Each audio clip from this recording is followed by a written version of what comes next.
Hello everyone, अध्ययन x पर आपका स्वागत है। जैसा कि हमने जिला सीरीज से चमोली जिला पढ़ना स्टार्ट किया था, तो आज हम उसका पार्ट 2 लेके आए हैं। कल हमने चमोली जिले में इम्पोर्टेंट पर्वत देखे थे और आज हम चमोली जिले में झीलें और तालों के बारे में पढ़ेंगे। सबसे पहले हमने कल पढ़ा था कि चमोली जिले में सबसे ज़्यादा चोटियाँ पाई जाती हैं, तो चमोली जिले में ही सबसे ज़्यादा झीलें भी पाई जाती हैं। सबसे पहले होमकुंड ताल है।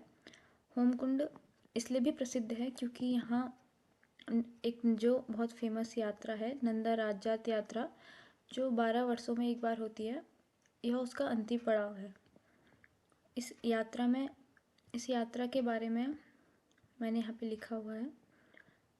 माना जाता है कि यह यात्रा इसलिए भी की जाती है, माँ नंदा पार्वती की अपने मायके नौटी गांव चमोली से ससुराल कैलाश पर्वत की विदाई के लिए इसे जाना जाता है।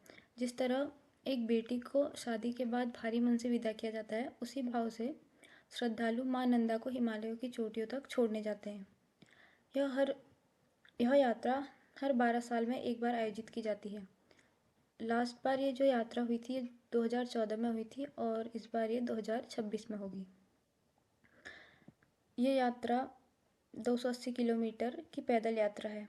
इसे पूरा करने में लगभग 19 से 22 दिन का समय लग सकता है या लगता है।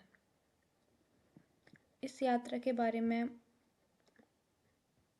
कुछ कथाएं जो लोगों द्वारा सुनी गई हैं। ऐसा माना जाता है कि इस यात्रा में एक 4 सींगों वाला भेड़ होता है जो आगे चलकर गायब हो जाता है। ऐसा माना जाता था कि यात्रा से कुछ समय पहले यह जो भेड़ है वह विशेष इलाके में कहीं ना कहीं जन्म लेती थी। यह भेड़ पूरी यात्रा में सबसे आगे चलती है और इसके पीठ पर माँ नंदा के लिए गहने श्रृंगार और भेंट की पोटली बांधी जाती थी, जैसा आप इमेज में देख सकते हैं।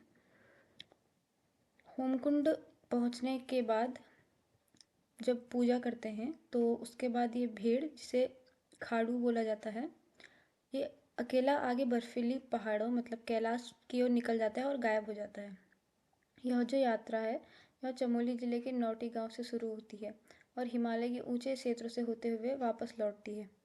यह यात्रा बहुत दुर्गम रास्तों, घने जंगलों और बहुत ऊंचाई वाले बर्फीले क्षेत्रों से गुजरती है। दूसरी ताल है भेकर ताल और ब्रह्म ताल। ये भी चमोली जिले की बहुत खूबसूरत तालें हैं जिनमें ट्रैकिंग के लिए यह बहुत प्रसिद्ध है। ये दोनों ताले एक दूसरे के काफ़ी करीब हैं, जो प्राकृतिक सुंदरता के लिए जाने जाते हैं। ये भेकर ताल है और ये ब्रह्म ताल है।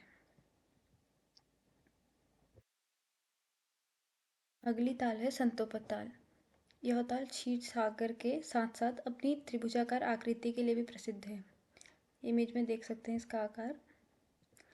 पौराणिक मान्यता है कि इसके तीन कोनों पर ब्रह्मा, विष्णु और महेश ने तपस्या की थी। यह अलकनंदा नदी का उद्गम स्थल भी माना जाता है। इसके बाद आता है दूर्मी ताल, जो कि चमोली जिला के निजमुला घाटी में स्थित है। और फिर ये दोनों तालें लिंगा ताल एवं आछरी ताल, जो चमोली में जो बहुत फूलों की घाटी जो कि बहुत प्रसिद्ध है, इसके बीच में स्थित है। इसके बाद बहुत इम्पोर्टेंट ताल है जो कि बेनीताल। यह आदि बद्री के पास चमोली में स्थित है। ये है बेनीताल और ये है आदि बद्री मंदिर। उसके बाद आता है कागभुसंडी ताल, जो कि चमोली के हाथी पर्वत के पास है। हाथी पर्वत के बारे में हमने कल डिटेल में पढ़ा था। ऐसा भी माना जाता है कि इसका नाम कागभुसंडी इसलिए पड़ा, काक मतलब कौवा और भुसुंडी एक ऋषि का नाम था।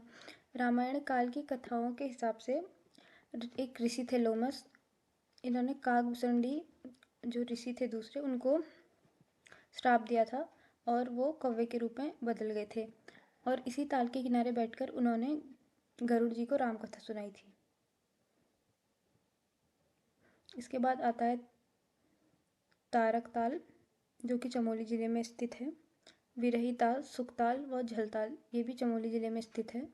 नरसिंह ताल व आदि मातृका ताल चमोली ज़िले में है। और ये जो गौना झील है विरही गंगा पर बनी थी, जो पहली बार 1894 ईस्वी में टूट गई थी, जिसके कारण श्रीनगर जो एक शहर है चमोली में उसको काफ़ी नुकसान हुआ था। और जबकि 1970 में यह झील फिर से टूट गई, जिस समय जिससे चमोली के मुख्यालय को बहुत नुकसान हुआ। उसके बाद चमोली जनपद के हम कुंड देखेंगे। भावकुंड तपोवन जो कि एक गर्म जल का कुंड है और ये चमोली के जोशीमठ में स्थित है। गर्म पानी वाला तप्त कुंड भी बद्रीनाथ के पास स्थित है। ऋषि कुंड भी चमोली जिले में पाया जाता है। वैतरणी कुंड चमोली जिले में स्थित है। यह मूर्ति रहित मंदिरों का एक समूह है। यहाँ मैंने कुछ कुंड के और शिलाओं और धाराओं के नाम लिखे हैं, आप इनको नोट्स में से देख सकते हैं। उसके बाद आता है जलप्रपात या फॉल मतलब झरना। वसुंधरा जलप्रपात चमोली के माणा के पास अलकनंदा नदी पर है। माणा के बारे में भी हमने कल पढ़ा हुआ था। वसुंधरा प्रपात के पास लक्ष्मीबन एवं खादू खर्ग बुग्याल है। जयदीप फॉल चमोली जनपद के गोपेश्वर में स्थित है। जोशीमठ के कुछ दूरी पर सलदर नामक भी एक गर्म झरना है। दंडधारा और नरसिंह धारा जोशीमठ में स्थित है। इन धारों के बारे में मैंने ज़्यादा डिटेल में नहीं लिखा है, क्योंकि एग्ज़ाम में बस इनके नाम पूछे जाते हैं कि ये कहाँ स्थित है। तो आज हमने इस वीडियो में चमोली ज़िले की महत्वपूर्ण झीलों, ताल और कुंड के बारे में पढ़ा। आई होप आप सभी को वीडियो अच्छी लगी हो। आपको नोट्स टेलीग्राम में मिल जाएंगे। धन्यवाद।